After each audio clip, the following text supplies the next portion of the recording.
5인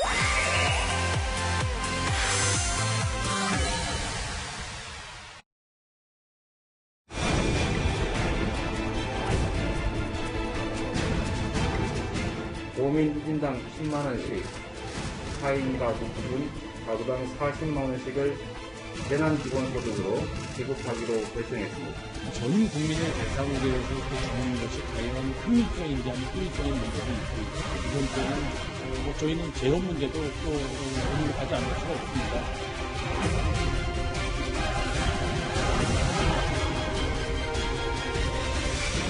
왜 가난한 사람한테 준다는 명분으로 세금 많이 낸 이 사회의 재정 기여자들을 제외하는 건가요? 이거야말로 정치고 이거야말로 포퓰리즘입니다.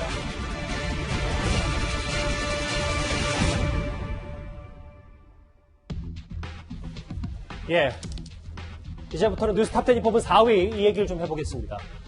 이 코로나로 가라앉은 경기를 살리기 위해서, 경제를 살리기 위해서 전에 없던 대책들이 쏟아지고 있습니다.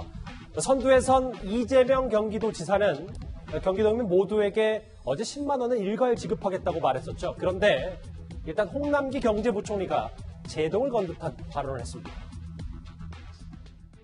도민 1인당 10만 원씩, 4인 가구 기준 가구당 40만 원씩을 재난기본소득으로 지급하기로 결정했습니다. 지역화폐로 지급되고 매출로 연결될 수 있기 때문에 산업 현장, 영세 자영업자들에게는 큰 도움이 될 거라고 확신합니다. 전 국민을 대상으로 해서 이렇게 주는 것이 과연 효율성인지 아니면 효율성인 문제도 있고요. 두 번째는 저희는 재원 문제도 또 언급하지 않을 수가 없습니다. 전 국민에게 주게 되기 때문에 재원의 한계성도 감안을 해야 되겠고요. 먼저 본격적으로 이 재난소득 얘기를 해보기 전에 오한진 교수님, 경기도에서 지금 보니까 네. 용인시에서 3대, 일가족 3대가 지금 동시에 코로나 확진, 프랑스에서 왔다고요. 네. 이 부분도 좀 이제 경기도에서 좀 주목을 해봐야 되지 않겠습니까? 네, 용인시에서 밝힌 건데요. 30살 여성이 16일 프랑스에서 귀국을 했습니다. 이 여성이 증상이 나타나니까 아버지와 그 아들을 검사를 한 거죠. 그랬더니 다 같이 코로나19의 확진 판정을 받게 됐는데, 이것은 사실 프랑스에서 감염이 돼서 한국에 들어온 건지 아니면 한국에서 감염이 된 건지 아직 구별이 안 되고 있기 때문에 정확한 이제 확진을 동선뿐 아니라 그 원인을 잘 찾아야 될 거로 생각이 됩니다. 예. 지금 경기도 얘기를 지금부터 좀 해볼게요. 장혜철 변호사님. 저하고 화면을 좀 같이 보실게요. 어제 이재명 지사가 경기도면 누구나 돈이 많든 적든 1인당 10만 원씩 주기로 했잖아요. 근데 오늘 홍남기 경제부총리가 사용처 없는 상태에서 돈 푸는 엇박자 정책 될 가능성이 있다. 그러니까 한정적인 돈을 필요한데 더 많이 쏟는 게 맞다라는 게 홍남기 부총리의 생각인 겁니까? 그렇죠. 홍남기 부총리가 지적한 게 두 가지 포인트가 있습니다. 첫 번째, 사용처가 없다는 것은 아무리 지역화폐 그리고 3개월의 사용기한을 둔다 하더라도 코로나19가 언제 종식될지 모르고 정부에서 권고하는 사회적 거리두기 우리가 언제까지 해야 될지 아직 미지수입니다. 예. 이런 상황에서 10만 원씩 받았다고 그게 고스란히 지역에서 소비가 되어서 경기 부양 효과를 낼 것이냐, 거기에 대해서 우선 물음표를 제시하는 것이고요. 두 번째가 한정된 재원에 대해서 경제부총리니까 언급을 할 수밖에 없는데, 우리 정부가 가용할 수 있는 예산이 한정적이라면 지금 당장 도산 위기에 빠진 한계 기업들이 있습니다. 항공사가 대표적일 거고요.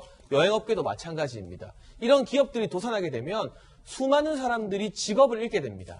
한정된 재원을 이런 위기 기업에 투자하고 더 힘든 취약한 소상공인이나 중소기업에 투자하는 것이 훨씬 투자한 돈 대비 더 많은 효율을 볼 수 있는 것이라는 게 기재부의 생각이기 때문에 1조 3천억이라는 돈을 위기 기업에게 투자한다면 더 큰 긍정적인 효과를 낼 수 있을 것이고, 이게 경기도뿐만이 아니라 전국으로 확대됐을 때 마냥 10만 원, 20만 원 주는 걸로 정부가 할 일을 다 했다고 보기는 어렵다는 게 홍남기 부총리의 판단 같습니다. 이렇게 발표한 직후에 바로 SNS 통해서 이런 입장을 밝힌 경제 컨트롤 타워이기 때문에 분명히 뭔가 엇박자는 있어 보입니다. 그리고요, 이재명 경기도지사는 인기 영합주의 아니냐는 비판도 넘어서야 할 것 같습니다. 소비를 촉진하기 위해서 하는 정책인데 그걸 왜 가난한 사람한테 준다는 명분으로 세금 많이 낸 이 사회의 재정 기여자들은 제외하는 건가요? 네. 이거야말로 정치고 이거야말로 포퓰리즘입니다. 돈 많든 돈이 적든 돈 다 주는 게 맞는 거지 그걸 안 하는 게 포퓰리즘이다. 이거 하정대 국장 동의하십니까? 사실 이제 이게 우리나라만 그런 게 아니고 미국에서도 이제 과연 전 국민한테 주는 게 맞느냐 하는 게 논쟁이거든요.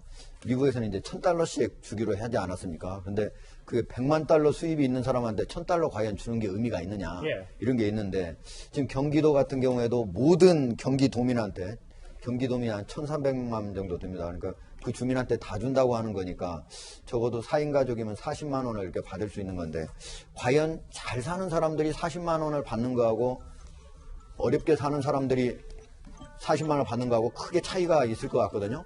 그래서 그런 경우에 지금 이제 경기도 같은 경우는 이게 그냥 포퓰리즘 아니다. 왜냐? 원래 있던 예산을 다른 예산을 아껴가지고 하는 것이지 내가 무슨 화폐를 발행하거나 아니면 다른 데서 뭐 채권을 사가지고 채권을 발행해서 하는 건 아니기 때문에 그렇게 뭐 인플레이션을 일으키거나 하지는 않는다라고 얘기를 하지만 지금 코로나 관련해가지고는 전문가들은 뭐라고 하냐면요.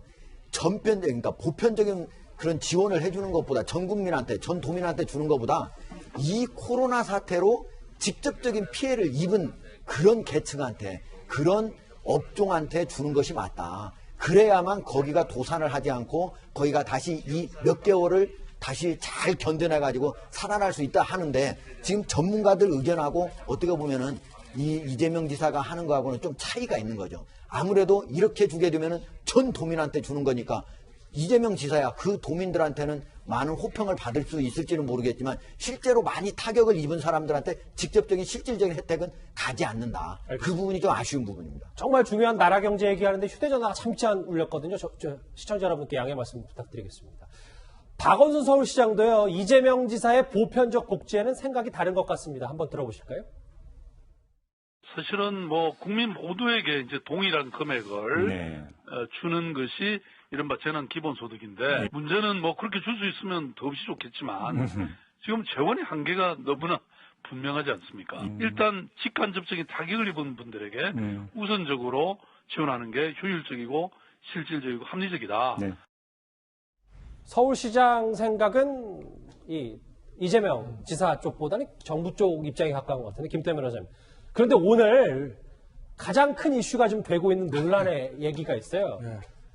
이재명 지사가 어제 분명히 1인당 10만 원, 그러니까 뭐 4인 가족이면 40만 원 준다고 뭐 카드 형식으로 약속을 했잖아요. 그런데 재난소득 원치 않는 시군은 제외하겠다. 부천시장이 반발하니까 부천을 뺄 수 있다라는 얘기까지 한 것 같더라고요. 부천시장이 이제 어려운 경우 소상공인 2만 명에 400만 원 주는 게 낫다라는 얘기는 아마 2만 명에 400만 원 곱하면 부천 시민 전체에게 10만 원씩 주는 게 거의 동일한 액수가 나오는 것 같아요. 그러니까 앞서 홍남기 경제부총리가 했던 얘기랑 비슷한 맥락인 거죠. 부천시장의 얘기는 똑같은 돈을 어쨌든 이게 결국은 국민 세금 아니겠습니까? 그것이 뭐 광역지방자치단체의 돈이든 나라의 돈이든 똑같은 돈을 쓸 바에 효과가 확실하게 나야 되는 거니까 진짜 어려운 계층한테 집중적으로 지원해서 일단 살리자. 이게 이제 아까 홍남기 경제부총리 했던 얘기, 효과의 얘기. 그게 이제 부천시장과 똑같은 얘기를 하는 거예요. 그런데 거기에 대해서 이제 경기도가 어떻게 받았냐면 명분은 지방분권. 지방분권이니까 지방자치단체마다 다 사정이 다를 거야. 원하지 않으면 주지 않겠어. 경기도는 줄 건데 부천시 원하지 않으면 받지 않아. 이겁니다. 그러면은 물론 뭐 지방자치단체, 지방분권의 시대에 기초자치단체든 광역자치단체든 간에 나름대로의 권한을 가지고 있고 나름대로 도지사나 시장이 가용할 수 있는 예산의 차원에선 어느 정도 예산 사용의 재량권이 있는 것도 사실이지만 이건 지금 단순히 부천시, 뭐 용인시, 경기도, 서울, 대구의 문제가 아니라 대한민국 전체가 겪고 있는 미중유의 경제 위기이기 때문에 이럴 수 있을수록 좀 통일적인 정책이 필요한 것 아니겠어요? 그렇다고 보면 이재명 지사든 부천시장이든 간에 결국 이런 부분들은 대통령이 주재하는 지금 비상경제대책회의가 있지 않습니까? 제가 지난번에도 말씀을 드렸듯이 거기서 결과가 재택이 나오는 대로 좀 통일적으로 전국이 집행하는 것이 바람직하다. 서울은 뭐 얼마 주고 경기도는 얼마 주고 그럴 수는 없지 않겠습니까? 장혜철 변호사님, 그럼 이거 정리를 해볼게요. 부천 시민들 입장에서는 그럼 우리 집 10만 원 못 받는 거야? 어떻게 되는 거야? 그럼 이재명 지사는 이거를 철회할 생각이 있는지 봉합은 될 건지 이거 좀 전망을 해봐야 될 것 같아요. 공교롭게도 제가 부천 시민이거든요. 10만 원 받을 줄 알았는데 못 받을 것 같은데 10만 원을 받고 못 받고가 중요한 게 아니라 장덕천 시장도 더불어민주당 소속입니다. 이재명 경기도지사 민주당이고요. 같은 정당에 속한 이 자치단체장끼리도 하나의 정책을 두고 통일된 목소리를 못 내고 불협화음이 나오는데 문제는 이재명 지사가 이걸 토론을 듣고 문제점을 보완해서 같이 신중하게 토의해보자가 아니라 그럼 빠져 너네 안 줄게 이런 식으로 나온다는 거죠. 그럼 경기도 내에서 부천시나 반대 의견을 낸 지자체가 한 군데 더 있어요. 나머지 두 곳은 의견을 아예 안 된 곳이 있고요. 아하. 총 4곳이 두 곳은 아무 의견을 안 냈고 예. 두 곳은 반대 의견을 냈어요. 그럼 이 4곳을 제외하고 주면 다른 똑같은 경기도인데 이 4곳의 주민들은 상대적 박탈감을 느낄 수 있는 거잖아요. 그런데 이게 경기도만의 문제가 아니라 다른 경기도 외에 다른 시도의 주민들은 또 경기도를 보면서 왜 우리 시도도 코로나19 때문에 힘든데 모두에게 소득 안 주는 거야? 그렇게 박탈감 느낄 수 있거든요. 따라서 이건 이재명 지사 혼자 결정할 일이 아니라 다음 주에 대통령이 국가경제비상회의 열어서 가이드라인을 만든다고 하지 않습니까? 그 일주일 기다려서 중앙정부의 지침을 따르는 게 이런 시기일수록 지자체장들이 보여야 될 저는 태도라고 생각합니다. 홍남기 경제부총리, 박원순 시장 그리고 중심에 서 있는 이재명 지사의 재난기본소득 얘기 하나씩 정리해봤습니다. 다음 주제 넘어가기 전에요. 오늘은 실시간 검색어도 일찍 만나보겠습니다. 그러게 오늘 손석희 사장, 윤장현 전 광주시장, 조주빈 관련 이슈들이 지금 쏟아졌고요. 기소 의견으로 검찰에 송치된 넘어간 김건모 씨, 검찰에 넘어간 김건모 씨 얘기도 있고요. 한타바이러스라는 단어 여러분 생소하실 텐데요. 다음 주제에서 바로 만나보도록 하겠습니다.